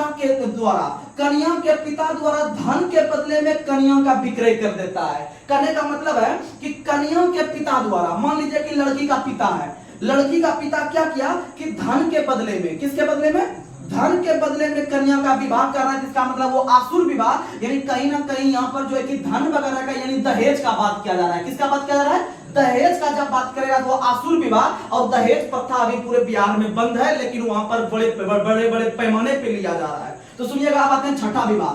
छठा विवाह जो है वो आपका गंधर्व विवाह है। कौन सा विवाह है? गंधर्व विवाह। और गंधर्व विवाह जो होता है यह आपका माता पिता की इच्छा के बिना ही, मान लीजिए कि जब भी आपका लड़का लड़की का शादी होता है तो सिंपली क्या होता है कि लड़की के पिताजी या माताजी और लड़का के पिताजी और माताजी आपस में बैठ के जो है कि जितना भी मैटर में बात होता है तब शादी करता है। लेकिन यहाँ पर लड़का लड़की अपना मन चलाने लगा है आजकल। क्या चलाने लगा है? अपना मन। यानी कि कहने का मतलब कि आपका जो गंधर्व विवाह है यह परिणय विवाह था, जिसे माता पिता की इच्छा के बिना ही वर कन्या एक दूसरे के गुणों पर अनुरूप होते हैं। यानी ये कहते हैं ना जो चाहिए हमको यही लड़की चाहिए, लड़की कहते हैं ना हम जो है यही लड़का हमको चाहिए। यानी कि यहाँ पर कहते हैं कि लड़का लड़की माँ पिताजी के बात से बाहर हो गया है और अपने से शादी कर रहे हैं। इसका मतलब वो कैसा विवाह है? गंधर्व विवाह। आप समझ रहे हैं, जुगाड़ पुनिया आप यहाँ लगा सकते हैं। उसके बाद 7वां नंबर का जो विवाह होता है वो होता है पैशाच विवाह। कौन विवाह? पैशाच विवाह। पैशाच विवाह। और पैशाच विवाह जो होता है कि जब आदमी या लड़की सोई हुई रहती है, जब लड़की सोई हुई रहती है और हम जाते हैं एकदम, या फिर जो है कि अटैक करके उसको डायरेक्ट सुतले में उठा के भाग जाते हैं, जाके शादी रचा लेते हैं, तो उसको कौन विवाह करते हैं? पैशाच। नहीं करते हम लोग रात में, जब देखिएगा जब गांव सब में ये सब सुनने के लिए मिलता है कि जब जो डाइन वगैरह या फिर जो रहता है जोगिन या फिर जो आपका रहता है मंत्र वाला, वो क्या करता है कि वो जो है ना वो नहीं कहता है कि उसके पास सांप भेज देता है, तो उसके पास जो है कि कुछ भेज देता है, करने मतलब वो पेशा हुआ जो है कि सांप है। नहीं कहता डायरेक्ट जाके उसको काट लेता है आदमी को, तो इसका मतलब वो पेशा हुआ सांप है। यानी एक प्रकार से सोए हुए कंडीशन में जाके जब अटैक करती है लड़की को, उसको पैशाच विवाह, यानी कि सोए हुए में पैशाच, यानी सुता हुआ में पेश के बेचता है। समझ में आ गया? यानी सोए हुए लड़की को उठा के लड़का भाग के शादी कर दिया, समझिएगा वो पैशाच विवाह हो गया। वहीं 8वां नंबर का जो आप लोग देख पा रहे हैं सब निगेटिव विवाह हो रहा है, इसका मतलब ये बुरा इसीलिए इसको रखा गया है। उसके बाद जो 8वां नंबर का विवाह होता है वो होता है राक्षस विवाह। कौन विवाह? राक्षस विवाह। अब समझ लेते हैं कि राक्षस विवाह का मतलब हो गया कि मान लीजिए अगर कोई लड़की रास्ते में जा रही है और उसको हम बलपूर्वक उठा के हम जाके शादी कर लिए, तो वो कैसा विवाह हो गया? राक्षस विवाह। समझ में आ गया? तो आप लोग देख रहे होंगे कि ये टोटल 8 विवाह होता है, लेकिन आपको ज्यादा याद नहीं रखना है, आपको विवाह की संख्या याद रखना है। और अगर थोड़ा बहुत अगर आप जानने के प्रयास से अगर याद रखने का प्रयास करते हैं तो आराम से आपका याद हो जाएगा। तो चलिए हम लोग आगे बढ़ते हैं। तो चलिए हम लोग लूसेंट का विभिन्न प्रकार का क्वेश्चन कवर करने वाले हैं। बस 10 मिनट के अंदर जितना क्वेश्चन लूसेंट में है यहाँ पर हम कुछ नहीं लिखेंगे, फास्ट आपके पास बोलेंगे, आप सुनने का प्रयास कीजिएगा और फिर हम चलेंगे पॉलिटी पे। तो चलिए हम लोग आगे बढ़ते हैं। बताइएगा वैदिक काल का विभाजन कितने भाग में? 2 भाग में। वैदिक काल का विभाजन 2 भाग में आपको यहीं पर हम समझाए थे। पहला ऋग्वैदिक काल 1500 से 1000 बताए थे और उत्तर वैदिक काल 1000 से 600 बताए थे, आराम से मार सकते हैं। उसके बाद आर्य सर्वप्रथम भारत में आए पंजाब में। कहां आए? पंजाब में। और पंजाब के अलावा कुछ मात्रा में अफगानिस्तान में बसे। कहां बसे? अफगानिस्तान में बसे। अगला क्वेश्चन, किस व्यक्ति ने आर्यों का निवास स्थान मध्य एशिया बताया? तो मैक्स मूलर ने बताया। और आप लोग को पता है कि अगर हम बताते हैं आपको कि दादा भाई ये क्या कहते हैं बाल गंगाधर तिलक ने बताया था बरमसी। क्या बताया था? बरमसी। तो आप लोग को बताए थे। अगला क्वेश्चन आप लोग को बताना है कि आर्यों के द्वारा निर्मित सभ्यता वैदिक सभ्यता कहलाई। अगला क्वेश्चन, आर्यों की कैसी सभ्यता थी? ग्रामीण सभ्यता। कैसी सभ्यता? ग्रामीण। और सिंधु का शहरी। और जानते हैं, और ये सब क्वेश्चन अगर कोई नया लड़का पढ़ रहे होंगे तो समझिए कि उनको थोड़ा प्रॉब्लम आएगा नाम याद करने में, लेकिन जो थोड़ा सा पढ़े होंगे, थोड़ा सा जो होंगे लाइन पे, समझिए उनको बहुत मजा आ रहा होगा। हकीकत यही है, क्वेश्चन लड़ेगा। आप समझिए, जो लड़का मान लीजिए अगर आप 400 बैच में अगर सेट लगा रहे हैं, अगर मान लीजिए आपका रैंक 100 आ रहा है और कोई लड़का मान लीजिए पहला स्थान पे आ रहा है, तो आपको निगेटिव नहीं होना है। वह दिन दूर नहीं है जब उसका आप टक्कर दे दीजिएगा, लेकिन हाँ आप लगातार बन के रहिए और पॉजिटिव वे में तैयारी कीजिए। कोई बड़ा वो तोप नहीं है जो टॉप कर रहा है, ठीक? आप भी बन सकते हैं उस तरह का स्टूडेंट, बस थोड़ा सा समय का और फिर है। सीधा समझिए कि वो लड़का ज्यादा दिन से तैयारी कर रहा है, बस उसका ज्यादा तैयारी होगी, आप कौन सी बड़ी बात है। हम थोड़ा कम दिन से तैयारी कर रहे हैं या फिर थोड़ा कम ध्यान दे रहे हैं तो थोड़ा मेरा कम तैयारी है बस। लेकिन हाँ जिस दिन आप सोच लिए हम उसको जो है कि टक्कर देंगे और उससे हम आगे निकलेंगे, उस दिन समझिए वो पीछे है और कुछ नहीं। लेकिन हाँ उसके लिए आपको बुक से दोस्ती करना पड़ेगा, दिन रात एक करके। आगे बढ़ते हैं। अगला क्वेश्चन, आर्य शब्द किसको समूह करता है? तो आर्य शब्द जो इंगित करता है वो ज्ञान को या फिर एक सब प्रकार के समूह में बैठ के ज्ञान को प्राप्ति करता है आपका आर्य। आगे बढ़ते हैं। अगला क्वेश्चन बताना है कि आर्यों के प्रशासनिक आरोही क्रम में 5 प्रकार का जो बांटे थे, 5 प्रकार में से भैया बता दीजिए छोटका से बड़का की ओर। तो छोटका परिवार माने थे, छोटका परिवार या कुल माने थे, और बड़का राष्ट्र माने थे। बड़का राष्ट्र माने थे यानी देश माने थे। इस प्रकार क्रम से बोल दीजिए तो एक बार रिकॉल हो जाएगा। तो भैया परिवार, ग्राम, विश्व, जन, राष्ट्र। समझ में आ गया? आगे बढ़ते हैं। अगला, और ग्राम के मुखिया ग्रामीणी कहलाते थे, विश का प्रधान विशपति कहलाते थे, जन का राजन आपका जो जन का शासक था वो राजन कहलाता था। तो ये सब आप रिकॉल कीजिएगा, याद हो जाएगा। अगला क्वेश्चन आप लोग को बताना है, अगला क्वेश्चन आप लोग बताइएगा कि गोचर भूमि का अधिकारी कौन हुआ करता था? तो गोचर भूमि का अधिकारी वाजपति हुआ करता था। अगला क्वेश्चन, अपराधियों को पकड़ने का कार्य कौन करता था ऋग्वैदिक काल या आपका वैदिक काल में? तो आर्यों को पकड़ने का कार्य उग्र करता था। कौन करता था? उग्र। नहीं करते, नहीं का हम लोग कहते हैं कि वो उग्र कर रहा था इसलिए हम उसको पकड़े। उग्र का मतलब होता है कोई गलत काम करना। तो याद रखिएगा कि उग्र जो था वह आपको गलत व्यक्ति को पकड़ने का काम करता था। आगे बढ़ते हैं। अगला क्वेश्चन आप लोग को बताना है, कौन से दो संस्था ऐसी थी जो राजा को सलाह देने के लिए बनी थी? तो सभा और समिति। सभा और समिति दो ऐसे आपके संस्था थे जो राजा को सलाह देने का काम करती थी। अगला क्वेश्चन, युद्ध में कबीले का नेतृत्व आपको बताए थे। कबीला जो होता है वह एक प्रकार का आर्य का जो वहां पर था आपका संस्कृति, वह आपका कबीले था, यानी वो एक प्रकार का ग्रामीण क्षेत्र से संबंध रखते थे, यानी कबीले से। इसीलिए कबीले का जो नेतृत्व करता था वो राजा करता था। आपको बता भी चुके कहानी के माध्यम से कि वहां पर जो आपका किसान से जो टैक्स लेता था वो उनका रक्षा करने के हिसाब से ही लेता था, कोई जरा उसमें प्रेशर नहीं था राजा के द्वारा। तो याद रखिएगा कि युद्ध में कबीले का नेतृत्व राजा करता था। कौन करता था? राजा।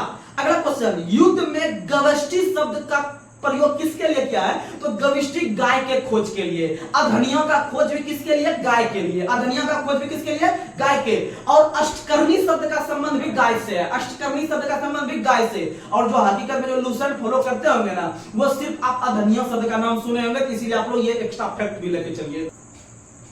तो चलिए अब हम लोग कुछ स्पीडी का क्वेश्चन देख लेते हैं, क्योंकि स्पीडी का भी सिलेबस डालते हैं, क्योंकि इसमें इजी क्वेश्चन बहुत रहता है। तो हम लोग कल जो है कि पॉलिटी को पहले देखने का प्रयास कर लेंगे, क्योंकि पॉलिटी में आपको नागरिकता कल कंफर्म अच्छा से करवा लेंगे, क्योंकि आज पॉलिटी आपको हिस्ट्री थोड़ा सा ज्यादा ले रही है, इसीलिए आज हमें थोड़ा बीच में आपको स्पीडी करवा देते हैं, क्योंकि स्पीडी भी अपने आप में बहुत महत्वपूर्ण होता है। तो आपको लमसम अभी लगातार 5 मिनट के अंदर में आपको हम लगभग 100 क्वेश्चन करवा देंगे, तो आप लोग रिकॉल करने का प्रयास कीजिएगा मेरे साथ। तो चलिए फटाफट हम लोग करवा देते हैं।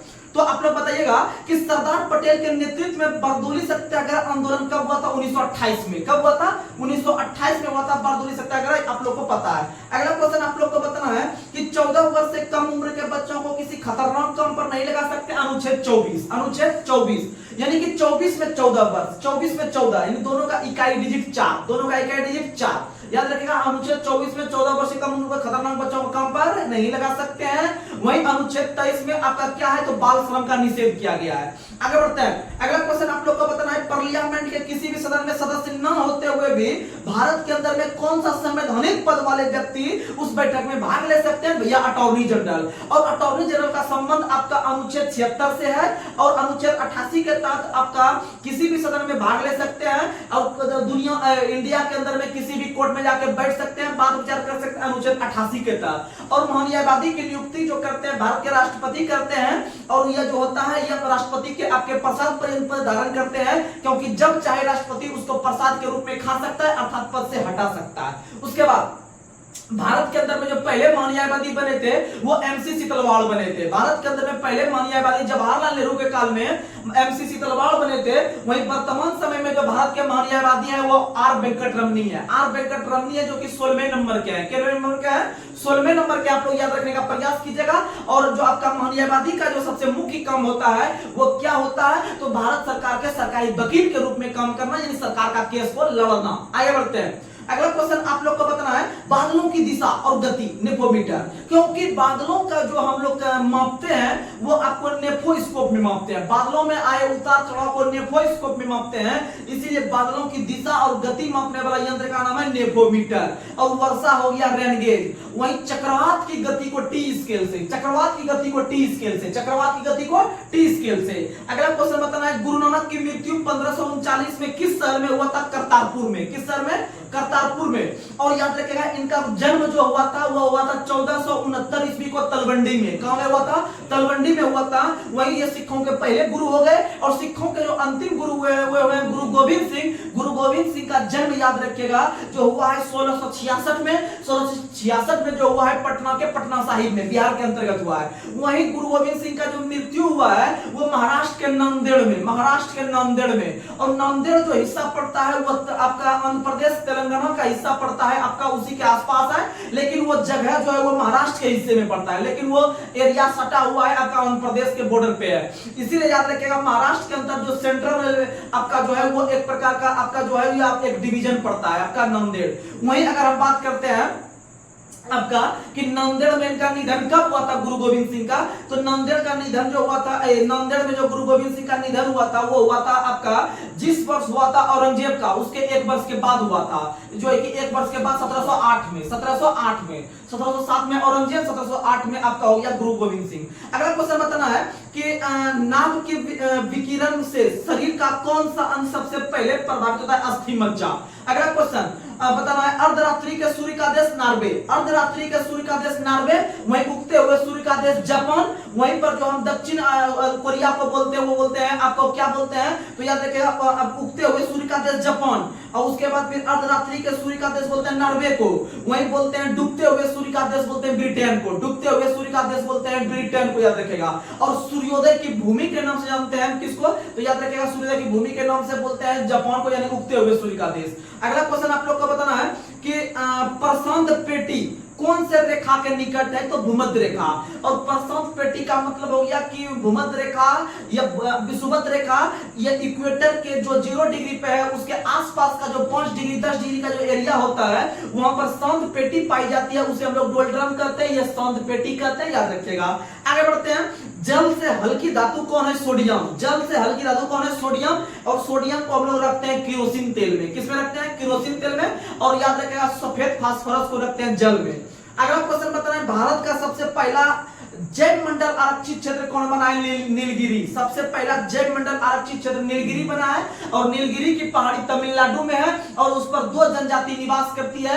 पहला जनजाति है टोडा जनजाति और दूसरा जनजाति है बड़ागा जनजाति। बड़ागा जनजाति याद रखेगा, और टोडा जनजाति भैंस पालने का काम करती है और उसमें बहुपति विवाह प्रचलित है। और बता दे कि नीलगिरी पहाड़ी की सबसे ऊंची चोटी का नाम है दोदा बेटा। नीलगिरी पहाड़ी की सबसे ऊंची चोटी दोदा बेटा, यह दक्षिण भारत की दूसरी सबसे ऊंची चोटी है। तो भैया पहली कौन है? तो दक्षिण भारत की आपका पहली सबसे ऊंची चोटी है आपका अन्नामुदाई। कौन है? अन्नामुदाई है, याद रखने का प्रयास कीजिएगा। वहीं बात करते हैं कि आपका दोदा बेटा की ऊंचाई कितनी है और अनायमुदी की ऊंचाई कितनी है, तो अनायमुदी की ऊंचाई है आपका कितना, तो 2697 मीटर, 2697 मीटर, और 2637 के आसपास है दोदा बेटा का, याद रखिएगा। आगे बढ़ते हैं। अगला क्वेश्चन आप लोग को बताना है जलियांवाला बाग नरसंहार के समय भारत के वायसराय कौन थे? चेम्सफोर्ड। भारत के वायसराय चेम्सफोर्ड, यानी 1919 के समय चेम्सफोर्ड थे, या फिर द्वितीय विश्व युद्ध के समय भी चेम्सफोर्ड थे। अगला क्वेश्चन बताना है कि पेट्रोलियम के उत्पादन में अग्रणी राज्य कौन है? महाराष्ट्र। पेट्रोलियम में कौन है? महाराष्ट्र। और महाराष्ट्र का जो एक क्षेत्र है जिसका नाम है मुंबई हाई, या उसी को कहते हैं सागर सम्राट, जो कि तेल निकालने का एक प्लेटफॉर्म है। आगे बढ़ते हैं। अगला क्वेश्चन बताना है कौन सी नदी मकर रेखा को 2 बार काटती है? तो देखिएगा मकर में मो आ रहा है, और याद रखिएगा उधर लिम्पोपो यानी मो, लिम्पोपो यानी मो, याद रखिएगा। लिम्पोपो लिखिएगा तो मो आएगा बीच में, यानी मकर रेखा लिम्पोपो नदी को 2 बार काटती है। और भारत के अंदर में कर्क रेखा को 2 बार काटती है माही नदी। कौन नदी? माही। वहीं आप लोग को बता दें कि विषुवत रेखा को जो 2 बार काटती है वो काटती है कंगो या जायरे नदी, याद रखने का प्रयास कीजिएगा। आगे बढ़ते हैं। अगला क्वेश्चन आप लोग को बताना है कि पंचायती राज का लागू होना भारत का में मुख्य उद्देश्य क्या था?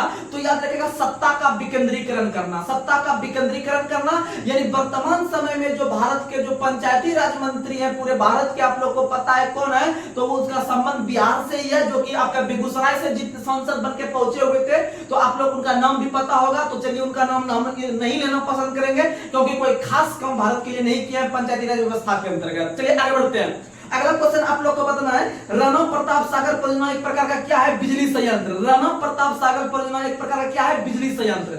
अगला क्वेश्चन आप लोग को बताना है कि भारत भारतीय राष्ट्रपति के रिक्त पद को कितने महीने के अंदर भरा जाना चाहिए? 6 महीना। कितना महीना?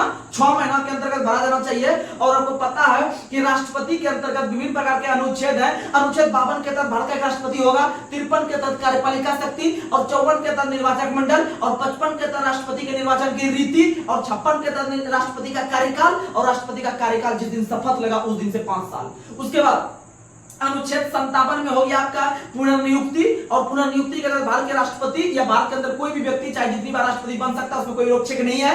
वहीं पर अगर बात करते हैं अनुच्छेद 58 का, राष्ट्रपति के लिए योग्यता, वहीं अनुच्छेद 59 में है आपका राष्ट्रपति के लिए शर्तें, अनुच्छेद 60 में शपथ, अनुच्छेद 61 में राष्ट्रपति पर महाभियोग। राष्ट्रपति पर महाभियोग संसद के किसी भी सदन में, संसद के किसी भी सदन में आप लोग याद रखिएगा। और भारत के अंदर में जो है कि आपका जो महाभियोग लगता है संसद के किसी भी सदन में, लेकिन अनुच्छेद 62 के तहत राष्ट्रपति का पद किस किस स्थिति में खाली होगा इसकी चर्चा मिलती है। आगे बढ़ते हैं। अगला क्वेश्चन आप लोग को बताना है कि ब्रिटिश हाउस ऑफ कॉमन्स का चुनाव लड़ने वाले पहले भारतीय कौन थे? तो याद रखिएगा कि ब्रिटिश हाउस ऑफ चुनाव लड़ने वाले जो पहले भारतीय थे वो बने थे व्योमेश चंद्र बनर्जी। व्योमेश चंद्र बनर्जी बने थे। लेकिन याद रखिएगा ब्रिटिश हाउस ऑफ कॉमन्स का चुनाव जीतने वाले पहले भारतीय जो बने थे वो दादा भाई नौरोजी बने। लेकिन यहां पर लिख दिया है दादा भाई नौरोजी, लेकिन नहीं, गलत है। लड़ने वाला पूछेगा तो मारेंगे डब्ल्यूसी बनर्जी, व्योमेश चंद्र बनर्जी। लेकिन बोलेगा जीतने वाला कौन? तो आप लोग याद करते होंगे कि पहला आपका भारतीय बनता है दादा भाई नौरोजी, जो 1892 में फिंसबरी लोकसभा से आपके हाउस ऑफ कॉमन्स का चुनाव जीतकर वहां पर सांसद बनने का काम करते हैं। आगे बढ़ते हैं।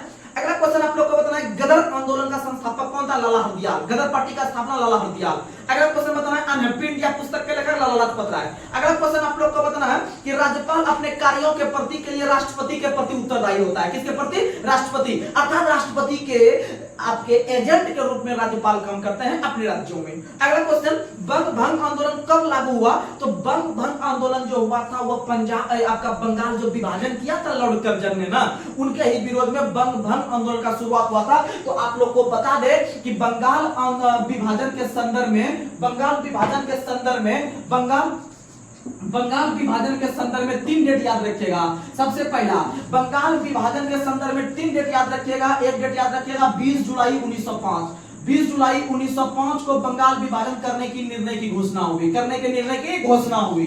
वहीं याद रखिएगा दूसरा डेट 7 अगस्त 1905 को याद रखिएगा। इसी के विरोध में निर्वाचन आपका जो विभाजन करने का घोषणा हुआ था कर्जन के द्वारा, उसके विरोध में 7 अगस्त 1905 को पूरे भारत में या फिर खास करके बंगाल में जो है कि आपका बंग भंग आंदोलन का शुरुआत हुआ, जिसे हम लोग स्वदेशी आंदोलन भी कहते हैं। अर्थात बंगाल विभाजन के निर्णय को यहाँ पर विरोध किया गया। क्या किया गया?